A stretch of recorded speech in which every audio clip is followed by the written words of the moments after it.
2022 के महादंगल में बात यूपी चुनाव में मचे सियासी घमासान की। यूपी में पहले चरण के मतदान से पहले पाकिस्तान की एंट्री हो गई है। ना चाहते हुए भी विपक्ष ने बीजेपी को पाकिस्तान का मुद्दा दे दिया।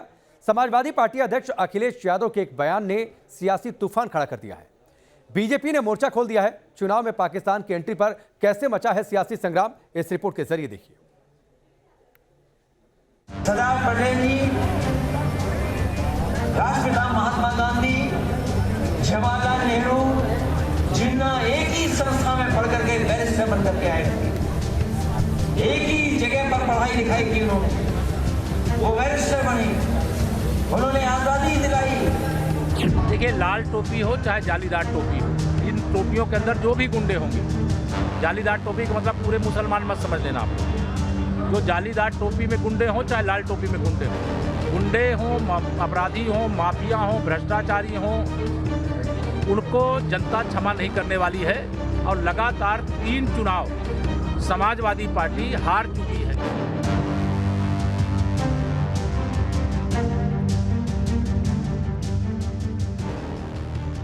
यूपी चुनाव में पहले हुआ जिन्ना और हिंदू मुसलमान, लेकिन अब पहले चरण से पहले एंटर कर गया है पाकिस्तान। रखने के लिए अभी और कुर्बानी करने। पश्चिमी यूपी में पहले चरण के चुनाव का दंगल शुरू हो चुका है और जिसके लिए सभी पार्टियां जोर आजमाइश में जुटी हैं। बीजेपी जहां एक ओर हिंदुत्व और दंगा का मुद्दा उठा रही है, वहीं विपक्ष मुस्लिम वोट बैंक को अपनी ओर खींचने में जुटा है। विपक्ष ने इसी रणनीति के तहत कई मुस्लिम उम्मीदवारों को टिकट भी दिया है। मुस्लिम वोट बैंक कहीं बट ना जाए और बीजेपी को फायदा ना हो जाए, इसी को लेकर समाजवादी पार्टी अध्यक्ष अखिलेश यादव ने ऐसा बयान दे दिया है जिसने चुनाव में उनकी मुश्किल बढ़ा दी है। सरदार पटेल जी,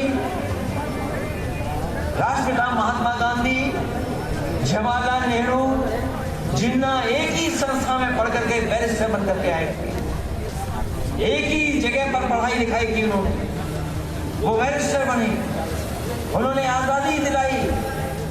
अखिलेश यादव ने एक इंटरव्यू में कहा कि हमारा असली दुश्मन चीन है, जबकि पाकिस्तान हमारा राजनीतिक दुश्मन है, लेकिन बीजेपी वोट पॉलिटिक्स के लिए सिर्फ पाकिस्तान को निशाना बनाती है। अखिलेश यादव के इस बयान से चुनाव में पाकिस्तान की एंट्री हो गई और बैठे बिठाए पहले चरण से पहले बीजेपी को वो मुद्दा मिल गया जिसकी उसे तलाश थी। अखिलेश यादव के बयान पर बीजेपी हमलावर हो गई है। आक्रामक अंदाज में बीजेपी ने मोर्चा खोल दिया है। बीजेपी प्रवक्ता संबित पात्रा ने अखिलेश यादव पर हमला बोला। हर समय जिस प्रकार पाकिस्तान भारत के ऊपर षड्यंत्र के अंतर्गत आतंकवादी हमले करता है, क्या भारत का दुश्मन पाकिस्तान नहीं?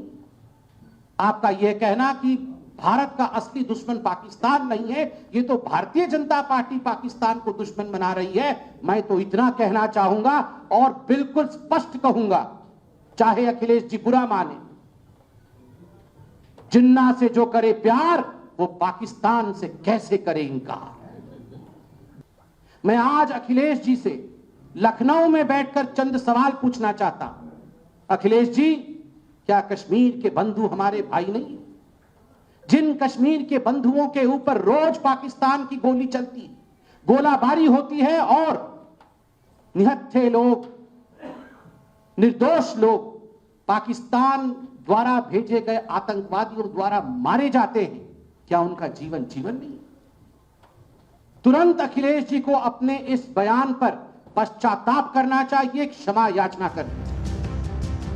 चुनाव में पहले ही बीजेपी अखिलेश यादव को जिन्ना प्रेम पर घेर रही थी ताकि पश्चिमी यूपी में समीकरण अपने पक्ष में बना सके, लेकिन अब जिन्ना के साथ साथ पाकिस्तान पर बयान से अखिलेश यादव और समाजवादी पार्टी बीजेपी की रणनीति में फंसते नजर आ रहे हैं।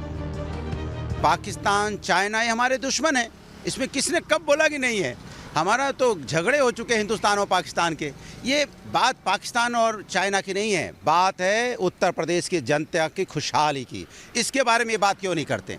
हम तो सड़कें बनाएंगे, हम तो कारखाने लगाएंगे, हम तो उत्तर प्रदेश के अंदर नौजवानों को रोजगार देंगे, हम तो उत्तर प्रदेश के अंदर भाईचारा कायम करेंगे, हम तो उत्तर प्रदेश के अंदर नफरतों की इन दीवारों को तोड़ने का काम करेंगे जो आपने फैला दी। और जिन्ना आपके आदर्श हैं, हमारे आदर्श तो है नहीं।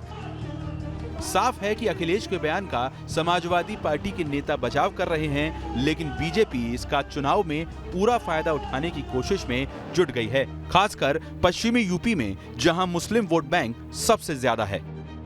पश्चिमी यूपी में बीजेपी राष्ट्रवाद और दंगा फसाद जैसे मुद्दों पर ही फोकस कर रही है, जिसमें जिन्ना और अब पाकिस्तान को लेकर विपक्ष को राष्ट्रवाद पर घेर रही है, तो दंगे और अपराध पर समाजवादी पार्टी को सीधे निशाने पर ले रही है।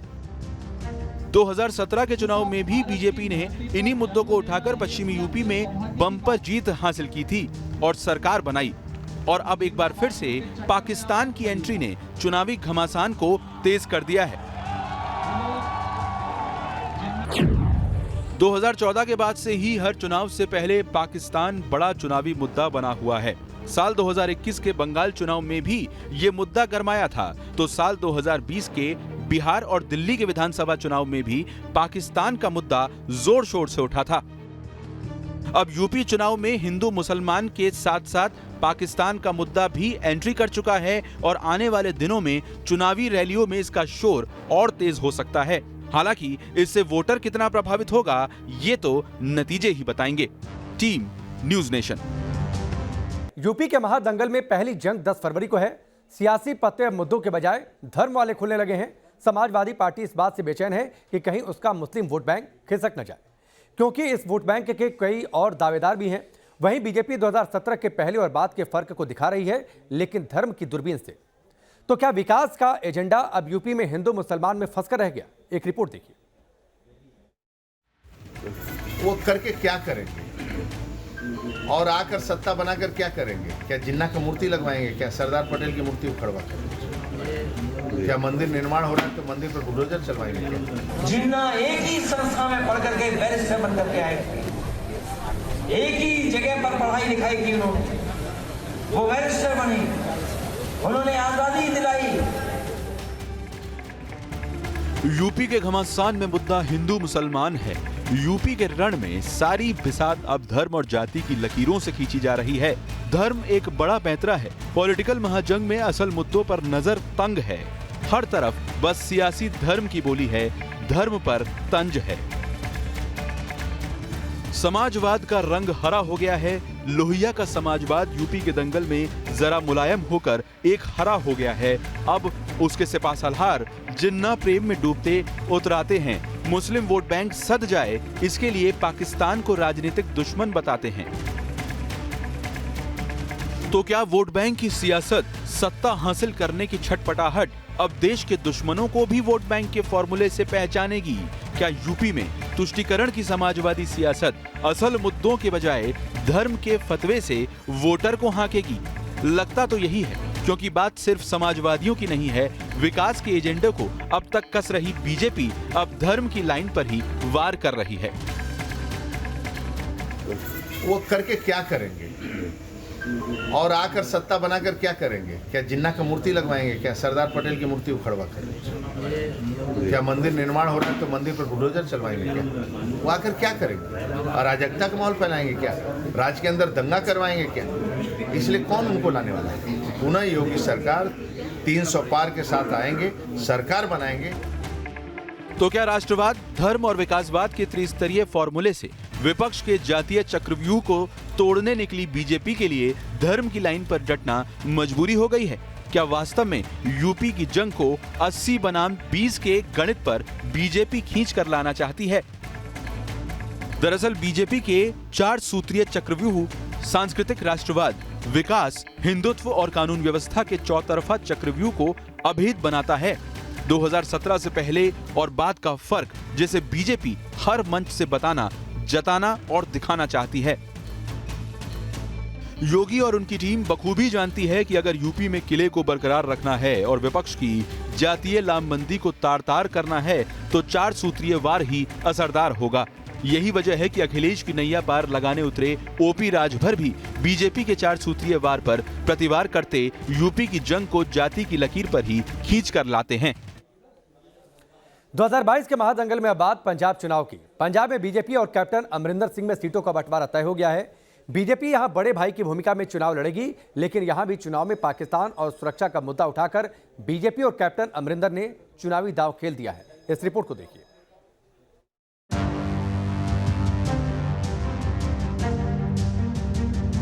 पंजाब चुनाव के लिए बीजेपी ने बिसात बिछा दी है। बीजेपी गठबंधन में सीटों का बंटवारा तय हो गया। पंजाब चुनाव में त्रिकोणीय मुकाबले के बीच बीजेपी ने कैप्टन को साथ लेकर चुनाव में हुंकार भर दी है। विधानसभा चुनाव में कैप्टन अमरिंदर सिंह की पार्टी पंजाब लोक कांग्रेस का सुखदेव सिंह ढींढसा की पार्टी अकाली दल संयुक्त के साथ बीजेपी ने सीटों का बंटवारा कर लिया है। पंजाब विधानसभा की 117 सीटों पर दिल्ली के बीजेपी मुख्यालय में सीट शेयरिंग का जो फॉर्मूला बीजेपी गठबंधन में तैयार हुआ है, उसके तहत बीजेपी 65 सीट पर चुनाव लड़ेगी, पंजाब लोक कांग्रेस 37 सीट पर और शिरोमणि अकाली दल संयुक्त 15 सीट पर चुनाव लड़ेगी। भारतीय जनता पार्टी, पंजाब लोक कांग्रेस और संयुक्त अकाली दल ढींढसा, हम सब लोग मिलकर के पंजाब के विधानसभा का चुनाव लड़ रहे हैं और ये एनडीए का अलायंस जो हम तीनों लोग मिलकर के लड़ रहे हैं। भारतीय जनता पार्टी 117 सीटों में 65 सीट्स भारतीय जनता पार्टी लड़ेगी। पंजाब में बीजेपी पहले ही 34 उम्मीदवारों की पहली लिस्ट जारी कर चुकी है और अब वो जल्द ही बाकी उम्मीदवारों के नाम फाइनल करेगी। वहीं कैप्टन अमरिंदर सिंह भी 22 उम्मीदवारों की पहली लिस्ट जारी कर चुके हैं। कैप्टन अमरिंदर सिंह ने पंजाब में गठबंधन की जीत का भरोसा जताया है तो विपक्ष पर भी हमला बोला। पाकिस्तान से मैसेज ये आया मुझे कि the prime minister has sent a request कि if you can take Sidhu into your cabinet I will be grateful, he is an old friend of mine, और अगर वो काम नहीं करेगा तो उसको निकाल देना। बीजेपी ने पंजाब चुनाव में माफिया राज का मुद्दा उठाया है तो कैप्टन अमरिंदर सिंह ने सुरक्षा को लेकर पाकिस्तान को घेरा है। बॉर्डर स्टेट है, सिक्योरिटी का इशू है और जिस तरीके से लोग सिक्योरिटी के इश्यूज के साथ खिलवाड़ करते हैं उसको हम डिनाउंस भी करते हैं और देश को सिक्योर करने के लिए पंजाब स्टेबल रहे, सेफ रहे, इसकी आवश्यकता है। हम यह भी जानते हैं कि माफिया राज ने एक तरीके से माफिया ने पंजाब को कई दृष्टि से खोखला किया है। पंजाब में 20 फरवरी को चुनाव होना है जिसके लिए सभी पार्टियों ने प्रचार तेज कर दिया है। मोगा सीट से बॉलीवुड एक्टर सोनू सूद की बहन कांग्रेस के लिए चुनाव लड़ रही हैं, जिनके लिए खुद सोनू सूद मोगा में डटे हैं और लोगों से मुलाकात कर रहे हैं। Team news nation. वक्त आप रिकॉर्ड ब्रेकअप, ब्रेक के उस पार भी खबरों का सिलसिला लगातार जारी है।